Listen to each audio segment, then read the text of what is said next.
Back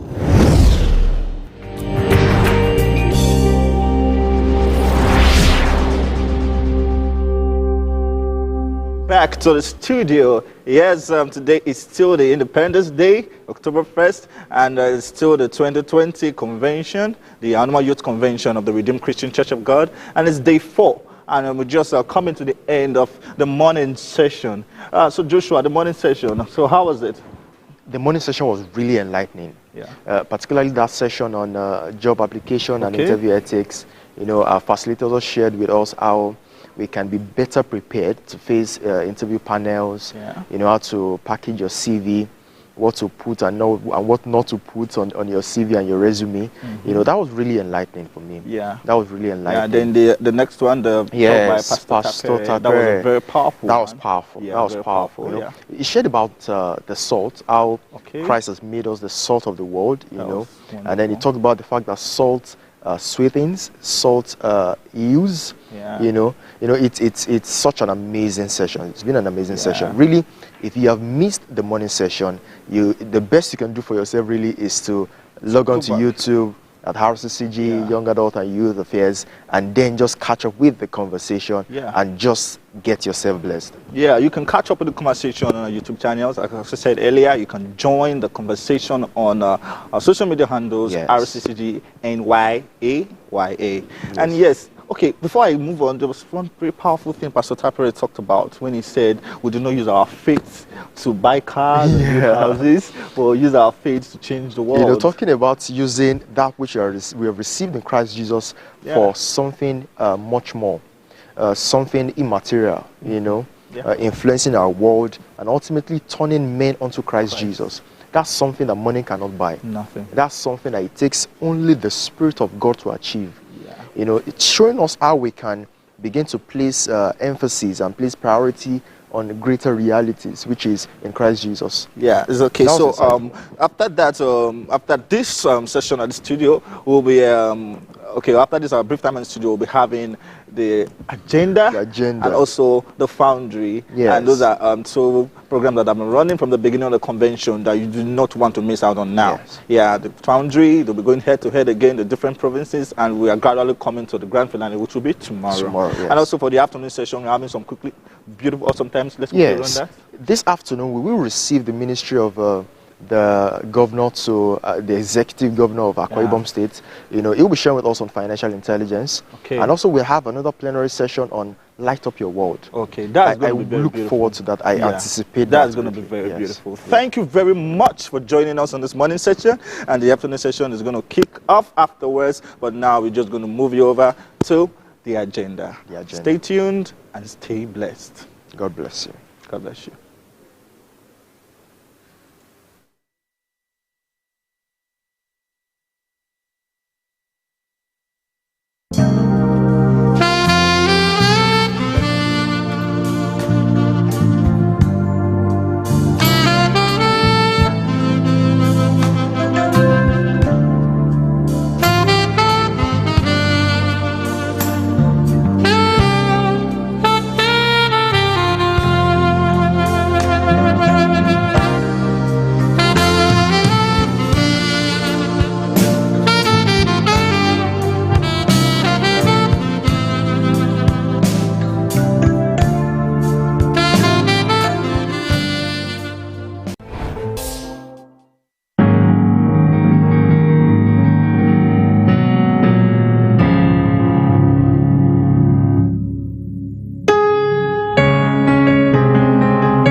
So youth are the building blocks of every developed nation. The stronger the youth of a country, the more developed the country is. For a country like Nigeria, with over 60% youth population, one would wonder why we are where we are at 60. In 1960, Nigeria gained our independence, and today we are saying to our very own motherland, Happy Independence. My name is Temitayo Balogun. And my name still remains Omotobora Samson. Welcome to the day 3 and the grand finale of the Agenda 3.0. It has been an amazing time since day 1. Oh, day 1 was phenomenal. True. We had an amazing time day 1, talking about upskilling and the new economy. Everything technology. Day 2 was sploofic. Yes, truthfully, it was sploofic and noteworthy because we spoke about youth participation in the election. Trust me, if you miss any of those sessions, you can catch them on YouTube because we got you. And today promises to be outstanding. We're going to blow your mind today as we'll be talking about the nation builders. All right, it is time for us to get down to the agenda of the day. We're moving down to the discussion session.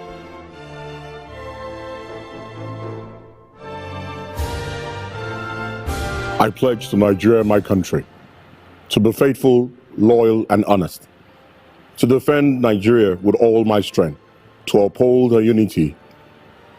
These are the questions that the pledge of Nigeria raises for you and I. My fundamental question is this: are you loyal? Are you faithful? Are you honest? The young people of this nation are asking fundamental questions, but are they asking the right questions?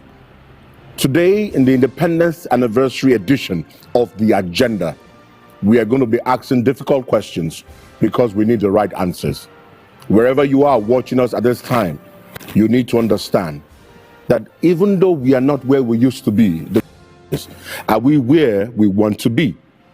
Every nation that forgets its history and its past is doomed to repeat it. But listen, it is not all about doom and gloom. In today's edition, we shall be engaging with brilliant minds and asking them those tough questions about the nation builders. My name is Abiodun Famujuro. Welcome to the Independence edition of The Agenda.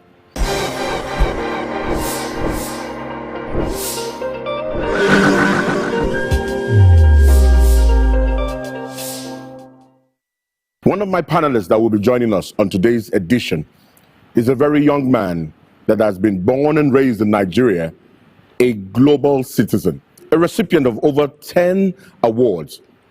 He has a day assigned to him in the city of Cincinnati, Ohio, in America, in Nigeria, doing great exploits. He qualifies as a nation builder, the founder of Tender Hearts and Atumbi Project. I would like you to please join me to make welcome Kunle Adewale. You're very much welcome, Kunle Adewale. Thank you for hosting me. It's a great delight to have you on this program. Great. There is another gentleman that will be joining us, and I make note to say, someone that is passionate about the subject of governance. He walks the talk. He has worked with the United Nations on youth and governance in the model example. He has been a participant of Under 30 CEO Africa. He's a financial expert, a graduate of one of the pioneering universities in Nigeria. I would like you to please join me, wherever you are, and acknowledge and celebrate this brilliant mind in the person of Oluwafemi Oyewumi. Oluwafemi Oyewumi, I want to say to you a very big welcome to the Agenda. Thank you very much for having me. Thank you. Yeah. Let us get into the conversation, gentlemen, without much ado. It is impracticable to talk about the nation builders without talking about nation and building. Now, understand this. If the foundation is destroyed, no matter what you put upon it, it will not stand. Kunle Adewale, what is your definition or perception of nation building and being a nation builder? Thank you very much for asking that critical questions. I think that there are two things involved when you talk about nation building. You talk about nation and you talk about the building. So nation talks about people in a geographical location, while building talks about structures and system. Think about a physical architecture or building. Every building must have a foundation. So nation building is about uplifting people and creating a system. The foundation of every nation, I would say, lies in the value system. The value of human rights, freedom of expression, among many others. So think about education, about youth development and governance, among many others. So nations that thrive today are built on systems that build the people and have good values. So in nation building, human capital is capital. In nation building, human capital is capital.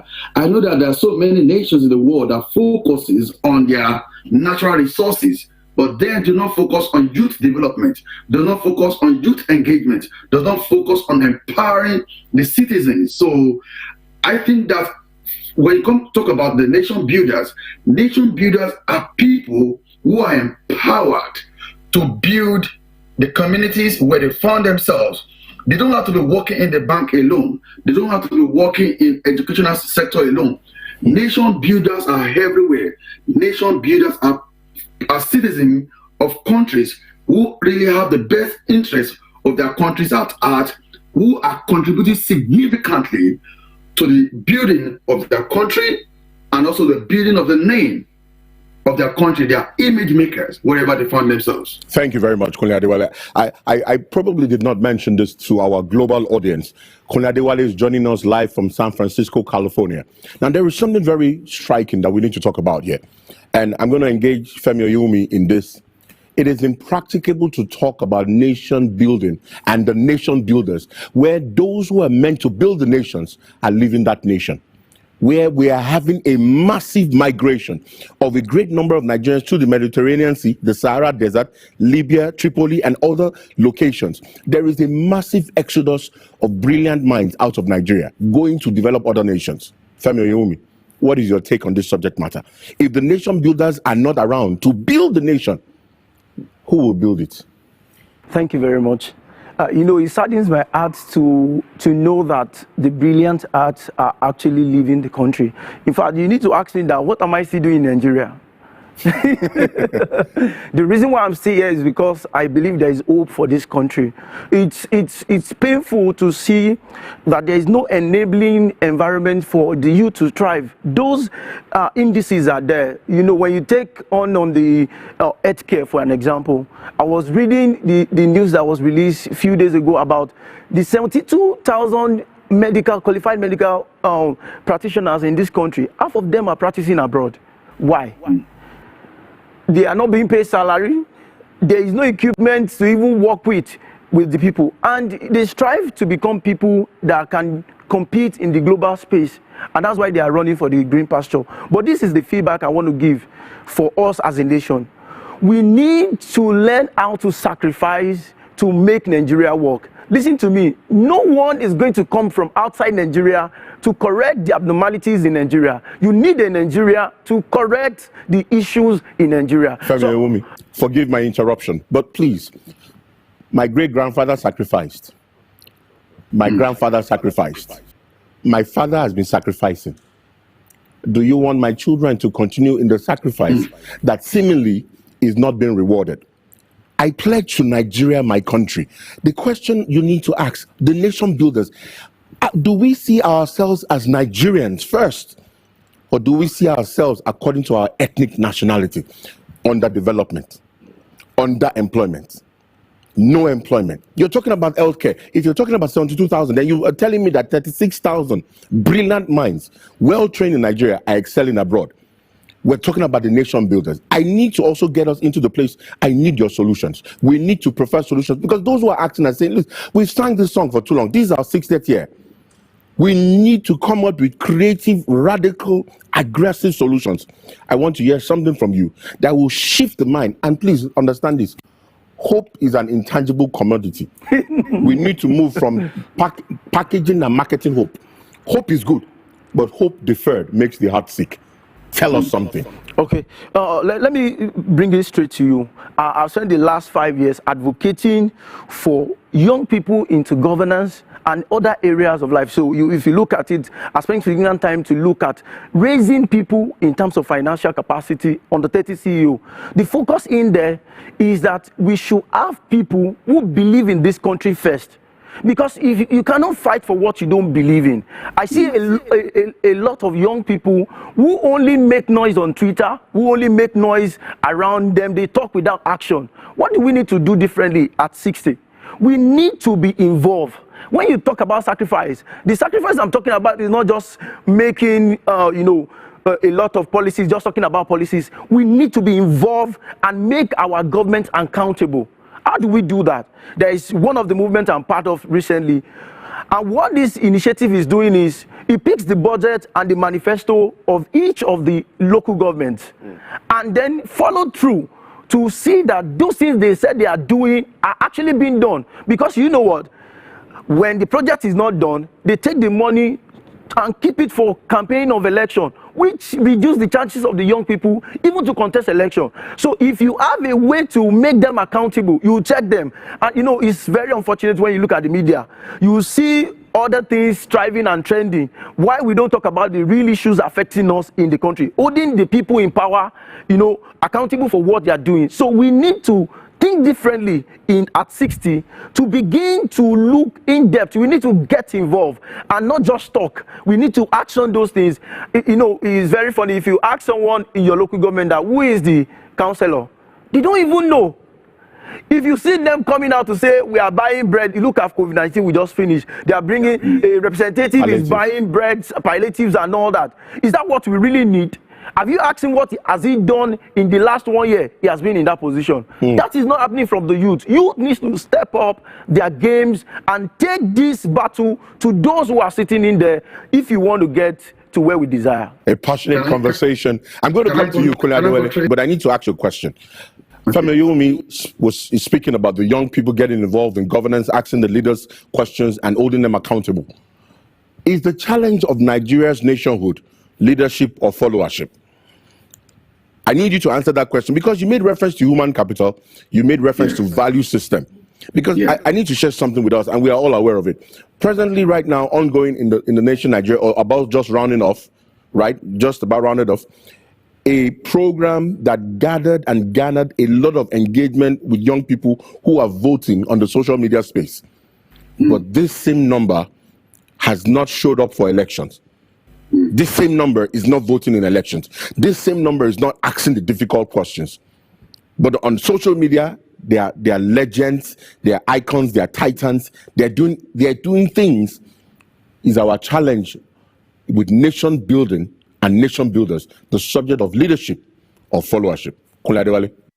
So I will say that the challenge that we have with nation building has to do with followership, because it's actually the followers that becomes the leaders. Absolutely. So for me, I would say that there's no our situation is not really like hopeless as it were, but it's very important as individuals to start taking responsibility to begin to inspire the change we want to see in our communities.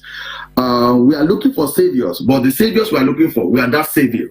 We are looking for deliverers. Actually, we are that deliverance that we're looking for.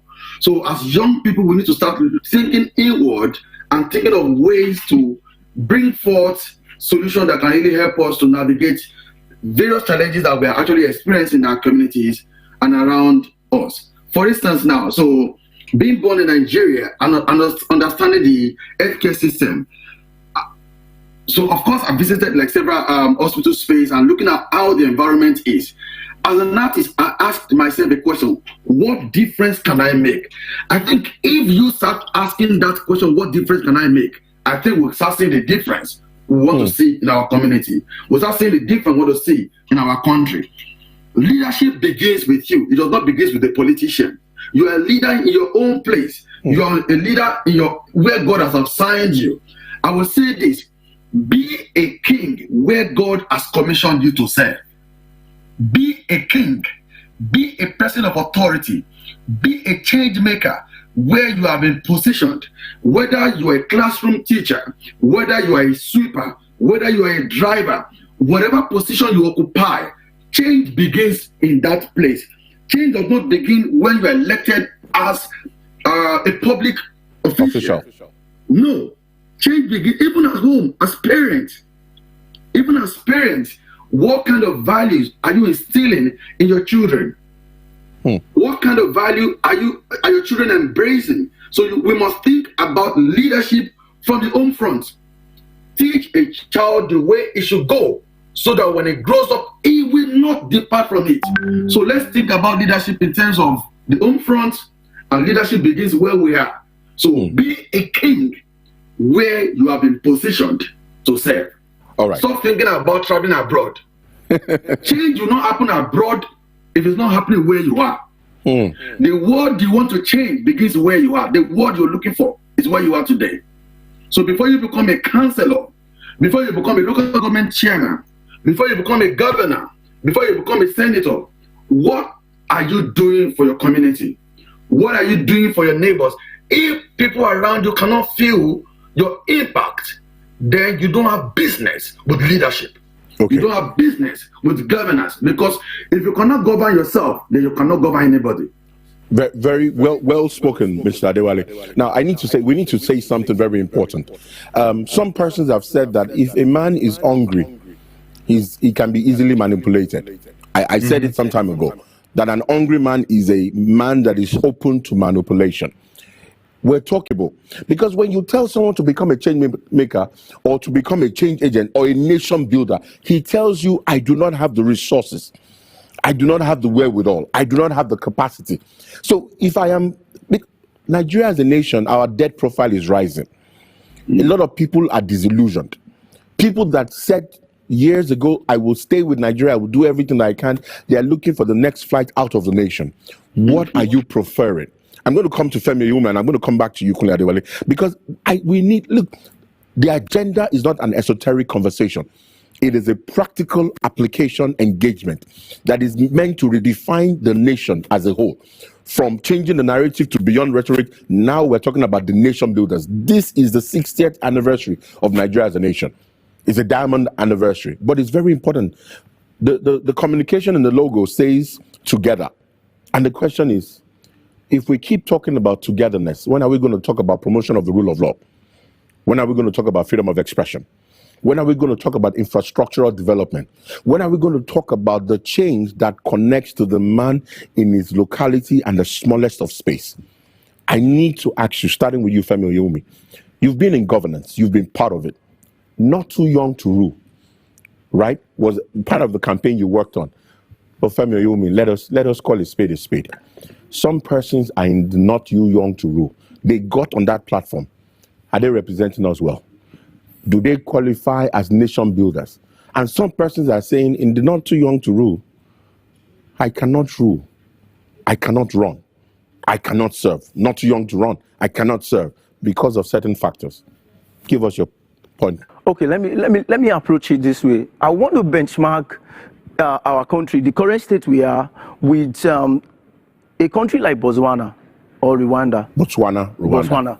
So when you take Botswana and look at the GDP, the per capita income at that in 1990 was about $70. When I was checking in 2009, the statistics that came 2009, per capita income in Botswana is now $7,080. Can you see the shift between that is more than the quantum leap? Yes, I can't even put a percentage to it. What did they do differently? This is a country that sat down together and look at who are the most populous people in their nation, and that is the youth. Meaning that there is a need to focus on what they have. That is relatable, because if you look at Nigeria, we have 67% of the youth for our own population, meaning that we have an asset to work with. What did they do? They focus on, training that young set of people, putting a lot of resources in training the young people. And when you train someone, you blow that mind. When you talk about nation building, it's not just governance alone. You are talking about empowering people to be able to do something differently. If you go into technology, there is a whole lot of things you can do differently. There are even countries in Africa that don't have oil, and they are doing so well more than Nigeria. So when you increase the capacity of your young people, you expose them to different areas in life that can support your system because I don't expect the government to do everything for us as a nation. There's a need for people to contribute their own part into that. And let's come back to not too young to run. I would say now, what we are seeing in reality is that we are too poor to run. Say that again. We are too poor to run. Say that again. We are too poor to run. So not too young to run was what we aimed for. But the reality is that we are too poor to run. And what's the solution I'm providing for that? Before you provide solution, you need to explain to our global audience when you say too poor to run. So what do you mean? So let me break that down a bit. When you, so this is practical. I was actively part of the last election, the general election in 2019. I pushed actively 2 of my friends, one in Lagos State House of Assembly and one in a local government. I don't want to mention the name. The one in local government, the nomination form is about 10 million. Say that again. The nomination form is 10 million naira. And then he spent 55 million in campaign. And yet he lost that election. The one in Lagos State of Assembly spent 10 million for nomination form and spent about 77 million, and he won his own election. Now, take an average Nigerian that want to get into politics. It means that where is the average Nigerian going to get at? So I bring it back to the per capita income.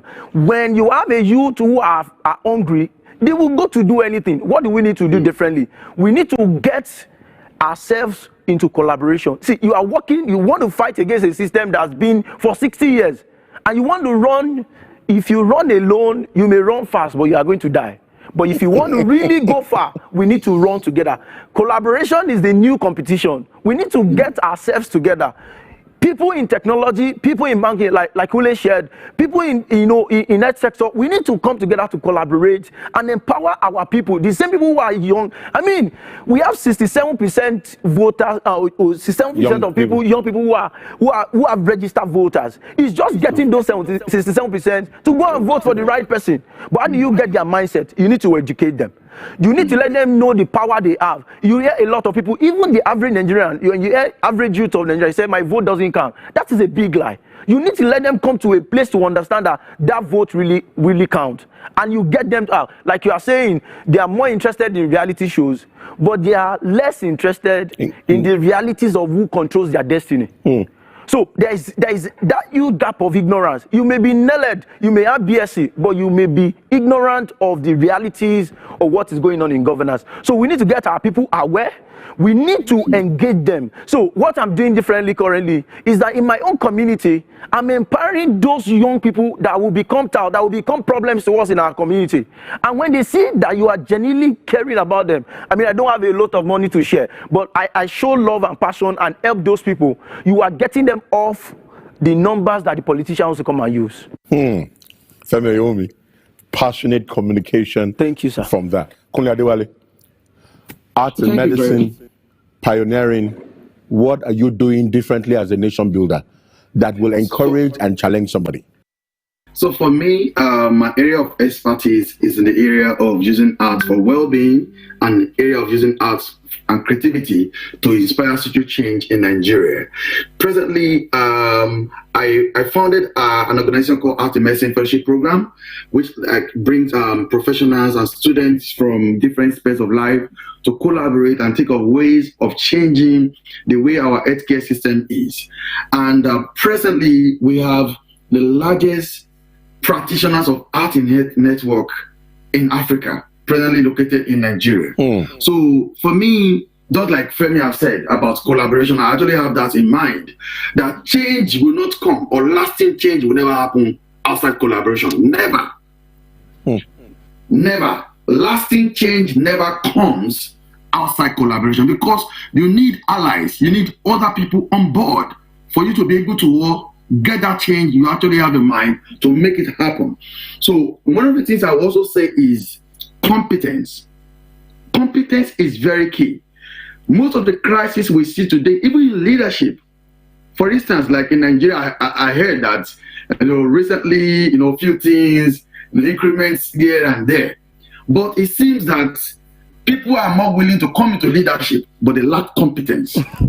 So if you are not competent, you have no business in leadership. So I would say for nation builders out there, you need to be competent in your field. You need to be a king where you find yourself. You need to be someone who people can actually look up to. So competence can never be faked. Competence can never be faked. People give manifestos, but they lack manifestation. It's easier to come and read. I will do this. I will do this. We will turn this amount to this amount. 4, 5, 6, 7, 8 years down the lane, we are backward like 50 years. Kule, It means that something's wrong somewhere. I need to say something, and you need to respond to this globally because people are watching us everywhere. You're talking about competence. How do you synergize competence with the fact that it is the loyalists and those who are loyal to the system that will emerge in the place of leadership, or that have been emerging in the place of leadership? Those who are competent, some persons will tell you, you have more degrees than a thermometer, but that's not what we need. If you go there, will you do my bidding? If you go there, will you follow my instructions? So you find that those who are competent, who are not ready to compromise their values, will not get anywhere far. You have found a system in some parts of Nigeria, maybe not all of Nigeria, where mediocrity is being celebrated as excellence. How do we build a nation? Now, please understand this. As nation builders, it is not one individual that puts a structure in place. The architects, the surveyors, the electricians, the plumbers, the masons, it is a collaborative work. But what happens where someone will manifest or elevate, or rather, loyalty over competence? As a nation builder, how do you address this subject matter? Then we'll come to Femi. So I will say that change comes with consistency. Change comes with consistency. So even though it seems like there's a structure in place, there's a system in place designed to limit people who are competent to come into power, to bring the change that people desire, to bring it to fall. And then people who are not competent, and then our people are loyalists to them. And today, it makes it like very difficult for other people to come into that space. So what I would say is that regardless of what the limitations are, we can't give up on hope, no matter what. Because for every Goliath, there's a David, there's a stone. For every Pharaoh, there's a Joseph. So I believe that change will come with time if we stay consistent. Because nothing works except we walk, and we'll keep walking. So it's all matter of time. People will feel like they can hold on to power, will run out of power, and justice will be served. And people that God has designed to change the story of our nation will come into power, unlimited, and will be able to bring that change that we all desire and that we all deserve. So I would say that consistency is very key. We can't give up on hope because of godfatherism, because that's what I see that play out sometimes in the politics, in our political landscape in Nigeria.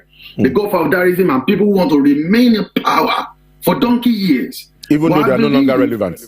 Yes. So they are not becoming like, I wouldn't say like maybe like monuments, but without movement. They are not making progress. They are not keeping people backward. So I believe very strongly that change will come if we stay consistent in what we do. I will also say that commitment is very key. See, I was telling someone, I said that don't expect a full-time payment for a part-time passion. Do not expect a full-time payment for a part-time passion. Yes.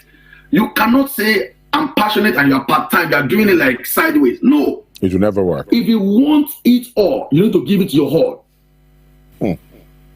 If you want it all, change will not come if you don't give it your all. Never.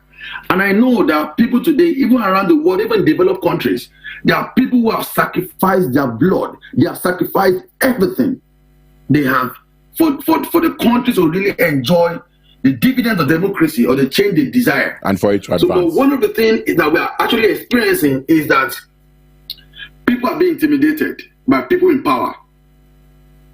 If they say you want to come out, you want to do this, either they use force against you, or they use agency against you, or they use every power against you. But one thing I know is that there is no power that passes the power of the Almighty God.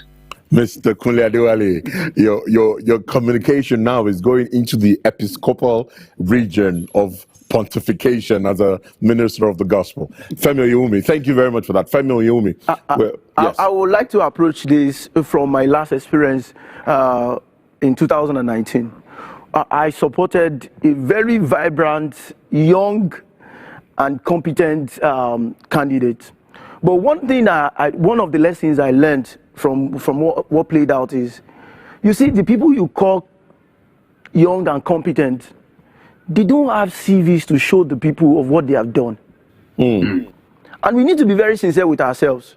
You can be very competent in maybe in the private sector and all that. What have you done in public place that you can reference to? So again, I'm telling our young people, if you look at the election, about 1% of the entire, if you go in the federal, about 1% of them won the elections.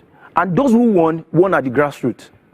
And I'm asking the competent, the young, get back to your community. Start with your community. Like you said, Kule, leadership begins at home. You see, recently you saw that a very, I'll call him chairman in a particular party, was brought back home to sit back at home. His problem begins from home. They record him from home. It means that the home is very important. If you really need to see the change and convince the people, start from home. Go back to the grassroots. Let's start from home. If Kule can start from his own community, I can start from my own community. That's part of the strategy. And listen to me, there is a need for process. The change we are asking for is a lasting change. I'm not saying one of the pitfalls for the young people is that they sit back now. 2023, by 2022, 2023, they are out. They want to campaign in 6 months and win election for a government that has been in place for 60 years. We need to start from our community. Every day, like you said, there's no part-time. You must be full-time into it. Let the people in your community know what you are doing differently. When they see what you are doing, you can be part of the... See, people are turning blind eyes into our lawmakers. Do you know some of them have sat down in that place for 21 years?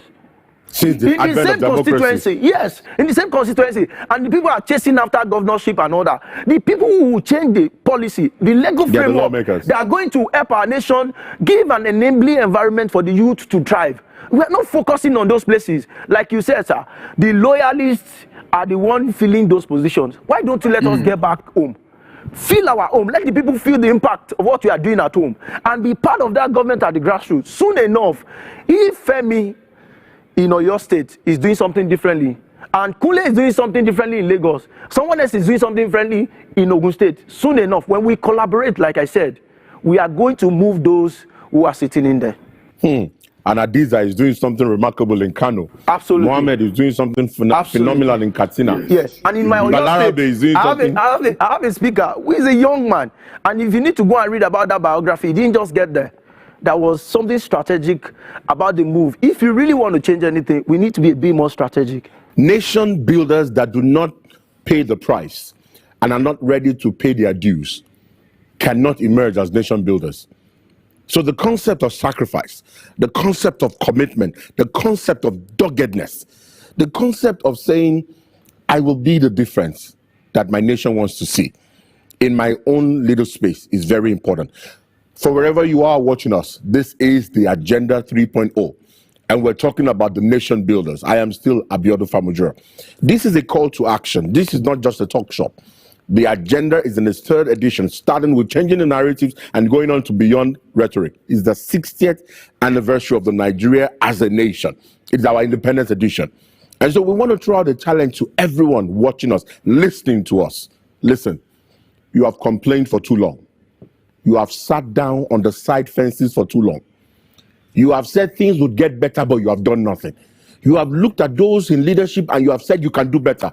But have you joined a political party? Have you stepped out to put yourself on the line to say, I would understand how the political process works? You cannot show up on Monday and be crowned on Friday as a king.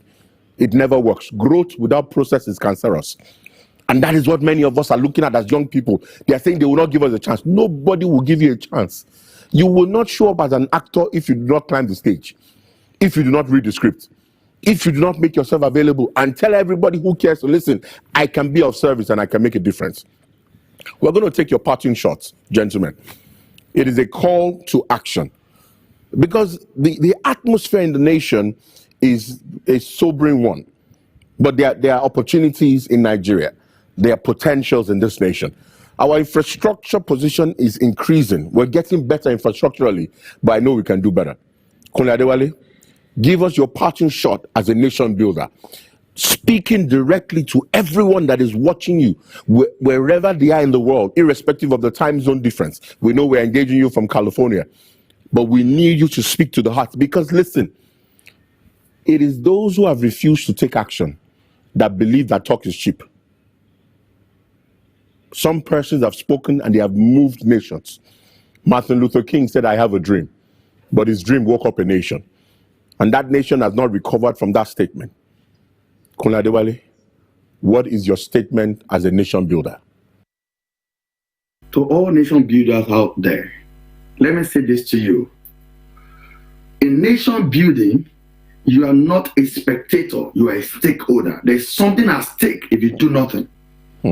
You are not a spectator. You are not out there to just watch how things are happening. You are out there to make things happen. And in so doing, you have a critical role to play. And start where you are, bringing forth change into your own space. You don't need to compare yourself with what other people are doing. You need to focus on your primary assignment and you making change happening in that environment, and you making life better for people in your environment where you find yourself. Let people who are living very close to you feel the impact of your presence so that they can feel the impact of your absence. Thank you very much, Kunle Adewale. Femi Oyewumi, your parting shot to everyone who is listening, watching, and engaging us on the Agenda 3.0. Thank you very much. I'd like to address two set of people. The first is those who are nation builders and currently doing something now. Let me tell you the truth. You are not the only one in this struggle.